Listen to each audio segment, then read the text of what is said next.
Well, good evening and welcome to the Arbor Hills Nature Preserve in Plano, Texas, where, as you can see, it is finally starting to rain. I have been waiting for this for over 2 hours. Why, you ask? Well, there it is, the NEXTORCH TEX20 pack. I wanted to film a number of evaluations of this pack, and the first one was supposed to be a day-night exercise. Take it out for an hour, hour and a half or more during the day, and then simulate that transition into nighttime, except that I did not bring my headlamp. I want to simulate a situation where this is what I would call a pretty standard day pack. I don't have any auxiliary lighting on the pack. I do not have my regular SAR headlamp with me. So what happens when I hit night? Well, we'll go over a couple of things. The other thing I wanted to do was a rain test evaluation. I thought I was going to have to film those in two separate exercises. Tonight, it may be perfect proof of the old adage that it truly is better to be lucky than good. Let's hope this rain holds up.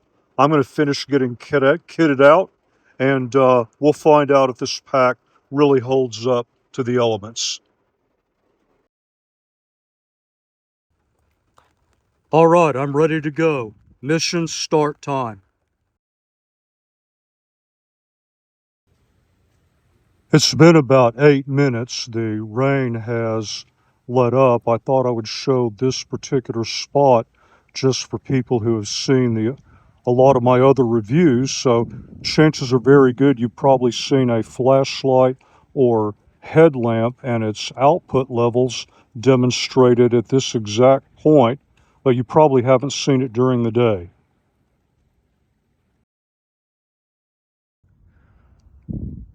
Time update. We had a very consistent but very light rain falling until about 3 minutes ago, and then it just quit. So, welcome to Texas. If you don't like the weather, stick around. It will change pretty quickly. So let's see what the score is here so far. Still have some signs of wetness there, no big deal. This still feels wet on the outside, but the inside feels okay. I put my smog up here, though. There is just the tiniest bit of dampness right here in my smog. Very, very tiny, although this feels mostly dry. So it's definitely not waterproof, but at least for a modest time, rain resistant. We'll see if we get some more exposure as the night progresses. In terms of getting the pack on and off, this is my second outing. My first outing was half an hour.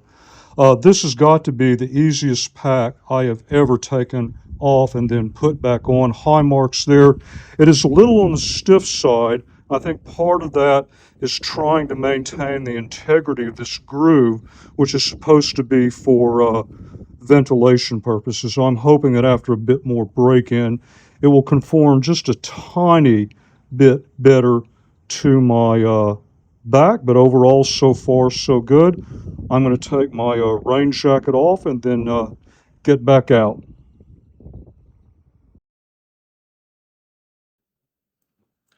That was a very long segment. I have noticed now that I've got at least a couple hours of near continuous use with the pack. The stiffness has gone away, the fit, the feel is a lot better. It may be that this pack just requires a couple good hours of break-in.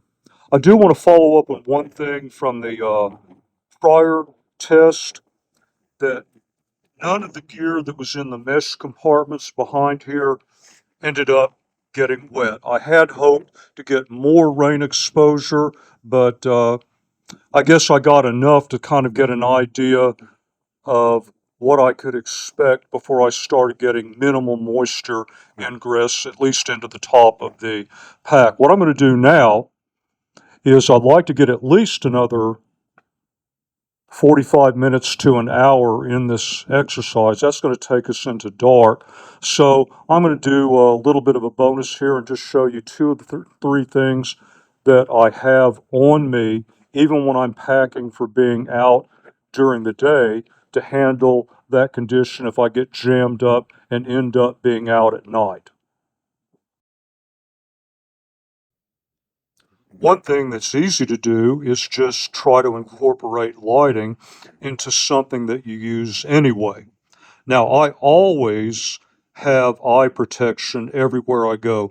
Even if I'm out during the bright sunlight and I'm wearing sunglasses, I always presume that something will happen and I may get stuck out at night. So I carry these safety glasses with me. I've got a review of them out on the channel, and they have a built-in 135 lumen light. I wear them anyway. Typically, if I use them, it would only be when I was hot swapping headlamp batteries out in the field, or in the event that I have a catastrophic failure of a helmet-based lighting system, although that has not yet happened. So the first thing I'm going to do is wait till it gets darker, and then I'll show you what these look like. This shows you what the beam looks like. Now this is adequate if I'm following a very nice groomed path. It's mostly a spot, albeit a wide hot spot. As long as I'm okay with not having a lot of side-to-side visibility, this gets the job done.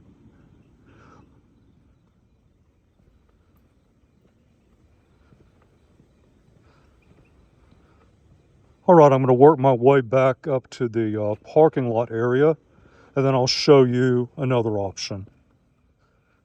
But this is something that I always have on me. You can kind of see from here that if I was in a position that I had to stop and hot swap the batteries in my primary headlamp, this would give me reasonably good situational awareness out to, under much darker conditions, a good 25 plus yards. And in a pinch, I could follow a path back. And actual testing, I've been able to maintain this level of illumination for a good 2 to 2.5 hours, depending on outside temperature.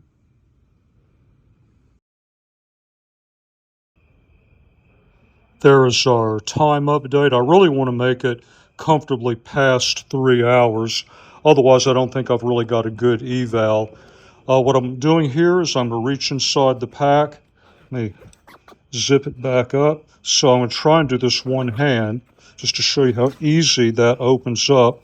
Reach in under here, and I'm just going to grab one of my mini EDC lights. I always carry at least a couple of these in my pack, and I have at least 2 flashlights on my person at all times.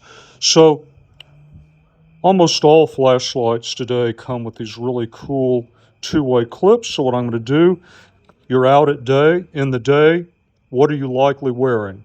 Some sort of hat. I like these boonie style hats. This one has a very rigid front, so what I'm going to do is attach this and make an improvised headlamp.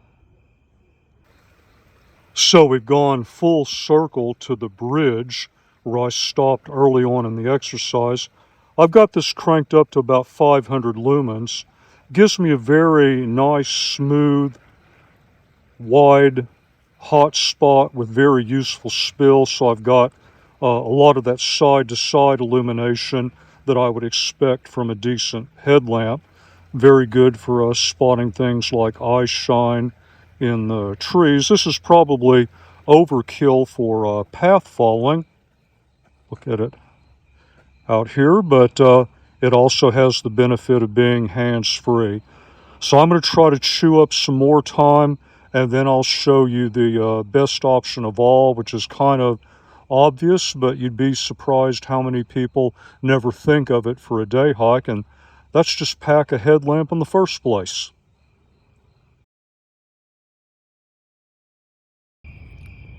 Well, we finally made it over that 3-hour mark. What I've done is I've taken my hat here off, put the light back. I'm packing the hat here into the TEX20. See if I can get this zip back up.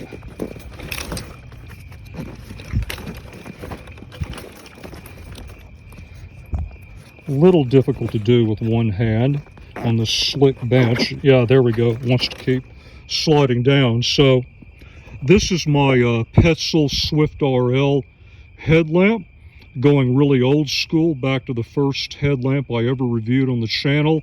And really what this whole thing is doing is giving me excuse to just burn time. It also forces me to take the pack off, manipulate gear, put it back, put the pack back on, keep doing it for a protracted period of time. Overall, I'm really pleased with this exercise. Fit, comfort. I thought the straps might be a bit wide at first. They turned out to be okay. In fact, the straps are probably the best part of the system. Even when I've used waterproof backpacks, the straps always are flimsy. They get wet, they get soggy. It's hard to put extra gear on them. I can load this up almost any way I want. The way I load it out, the expandability, so far very high marks in every category. I'm going to go ahead and shut it down tonight. I need to reload this in what I would call a full night SAR configuration. There won't be many changes at all. Take it out in addition to my bump helmet and my headlamp and my long range lighting and all of that. Keep using it for several hours at a time, especially as it gets hotter during the year, and I'll be filming more of these evaluations as time goes on. But including tonight's exercise and my preliminary that I did a couple of days ago, I now have over 3.5 hours with the pack. Very impressed. Like I said, think we'll go ahead and shut it down for tonight. And as always, until the next review, thank you very much for your time, and thank you for watching the video.